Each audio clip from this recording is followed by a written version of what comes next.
Hello friends, true crime Hindi में आपका स्वागत है। आज हम बात कर रहे हैं, रियल स्टोरी है, ये सच्ची घटना पर आधारित है। ये कहानी नेपाल और भारत के बॉर्डर की कहानी। नेपाल बॉर्डर का भूतिया रास्ता। 2013 की ये सच्ची घटना है। उस रात जो हुआ कोई नहीं भूल सकता था। रात के करीब 1 बजे थे। नेपाल बॉर्डर के पास एक सुनसान पहाड़ी रास्ता है। रवि अपनी कार से अपने दोस्त अमित के साथ घर लौट रहा था। बारिश हो रही थी। सड़क पर सिर्फ उनकी कार थी। तभी अचानक कार अपने आप बंद हो गई। रवि ने घबराकर कहा, ये क्या हुआ? अभी तो सब ठीक था।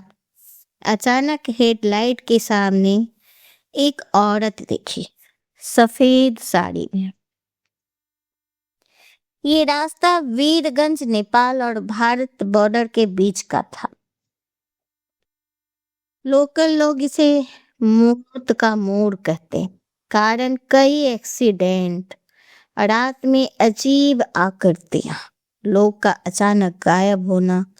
गांव वाले कहते हैं कि सूरज ढलने के बाद उस रास्ते पर मत जाना। 2010 में एक बस ड्राइवर, उसने बताया, मैंने सड़क पर एक लड़की को देखा। उसने लिफ्ट मांगी, लेकिन जैसे उसके पीछे देखा तो गायब थी। कुछ ही देर बाद बस का एक्सीडेंट हो गया। अब वापस रवि और अमित की कार की बात करें तो वो औरत धीरे धीरे उनकी कार की तरफ बढ़ रही थी। अमित डरकर बोला, भाई दरवाजा लॉक कर। लेकिन दरवाजा अपने आप खुल गया और वो औरत पीछे सीट पर बैठ गई। रवि ने हिम्मत करके पूछा, आप कौन हैं?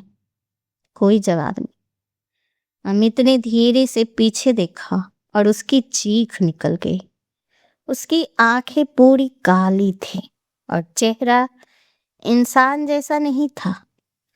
वो औरत अचानक बोली, मुझे घर छोड़ दो, वहीं जहां मैं मरी थी।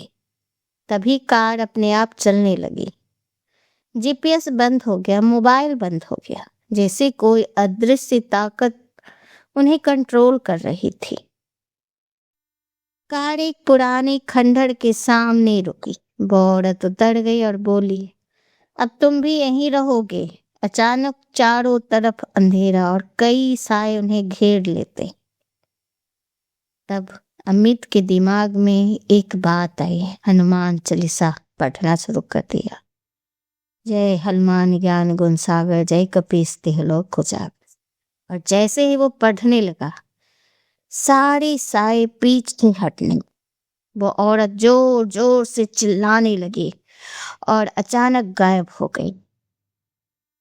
सुबह रवि और अमित खुद को सड़क के किनारे पड़े मिले। कार पूरी तरह टूट चुकी थी, लेकिन उन दोनों को एक खड़ूस तक नहीं थी। बाद में पता चला, उस जगह पर 15 साल पहले एक लड़की की मौत हुई थी। वो रात में लिफ्ट मांगती। रात के करीब 12 बजे थे। नेपाल बॉर्डर के पास वही सुनसान रास्ता। एक ट्रक ड्राइवर, जिसका नाम सुरेश था, धीरे धीरे गाड़ी चला रहा था। अचानक उसने देखा, सड़क के किनारे एक लड़की खड़ी है, सफेद कपड़ों में। वो हाथ देकर लिफ्ट मांग रही थी। सुरेश ने पहले नजरअंदाज किया, लेकिन कुछ दूर जाने के बाद उसे अजीब सा लगा। इतनी रात को कोई लड़की अकेले कैसे हो सकती है? वो ट्रक रोकता है और लड़की को बैठा लेता है। लड़की धीरे से बोलती है, मुझे आगे वाले मोड़ तक छोड़ दो।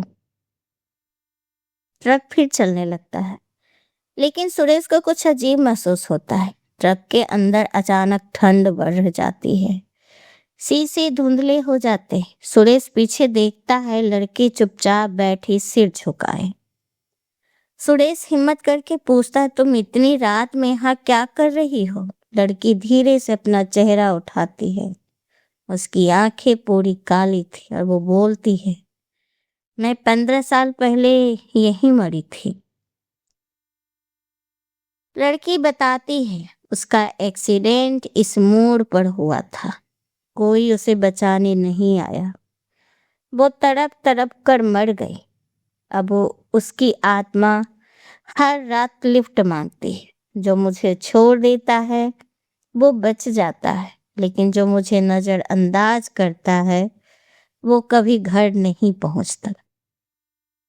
ट्रक उस मोड़ के पास पहुंचता है। लड़की कहती है यही उतार दो। सुरेश जैसे ही ट्रक रोकता है वो लड़की गायब हो जाती है। अगले दिन सुरेश गांव वालों से पूछता है तो उसे पता चलता है सच में 15 साल पहले यहाँ एक लड़की की मौत हुई थी। कई ड्राइवर आज भी उसे देखते हैं। जो भी उस रास्ते से रात में गुजरता है वो लड़की हर किसी से लिफ्ट मांगती है। जो लिफ्ट दे देते हैं उसे वो तो बच जाता है, वापस लौट आता है। लेकिन जो लिफ्ट नहीं देते हैं, उसे छोड़ देते हैं, तो फिर वो वापस घर कभी नहीं आते। कुछ आत्माएं शांति नहीं पाती और कुछ रास्ते सिर्फ रास्ते नहीं होते, वो अधूरी कहानियों का घर होते। ये कहानी कितनी सच्ची है इसका तो वेरीफाई हम नहीं कर सकते, लेकिन ये लोकल लोगों की सुनी सुनाई बातें हैं, ड्राइवरों के अनुभव हैं जो वेरीफाई नहीं हुई है, पर वो इंटरनेट पर अपनी अनुभव लिखते। डर और कल्पना का मिक्स है ये। नेपाल और भारत के कई पहाड़ी रास्तों पर एक्सीडेंट सच में होते हैं और रात में धुंध, अंधेरा और थकान की वजह से लोगों को अजीब चीजें दिख सकती है। सफेद कपड़ों वाली लड़की लिफ्ट मांगती है, ये सिर्फ नेपाल की नहीं, दुनिया भर में ऐसी कई कहानियां, स्टोरी फेमस है। जब कई लोग एक जैसी कहानी बताते हैं, डर के माहौल में दिमाग खुद चीजें बना लेता है, तो किसी एक घटना को लोग बढ़ा चढ़ाकर फैलाते भी हैं। ये कहानी स्थानीय लोगों और ड्राइवरों के अनुभव पर आधारित है, जिसकी पूरी सच्चाई आज भी एक रहस्य है। पर जो उस रास्ते से गुजरे हैं, जो उसका अनुभव किए, वो लिखते हैं। रवि ने ट्वीट करके अपने ईमेल आईडी में ये सब बातें लिखे हैं। ये इंटरनेट पे था। तो आज की कहानी बस इतना ही। आपको ये जानकारी कैसी लगी हमें ज़रूर बताइएगा। अगर आप रात में जंगलों में ड्राइव करते हैं तो सतर्क रहें, सावधान रहें, और जहाँ तक हो सके तो आप रात में जंगलों का सफ़र ना ही करें तो ज़्यादा अच्छा है, क्योंकि जंगल के में रात में लाइट भी नहीं होती है, कोई व्यवस्था नहीं होती है, और कुछ ना भी हो आत्माएं तो भी आदमी क्या दिमाग ऐसे भ्रमित हो जाता है और एक्सीडेंट का खतरा ज़्यादा बढ़ जाता है। तो सुरक्षित रहिए, सावधान रहिए। Thank you.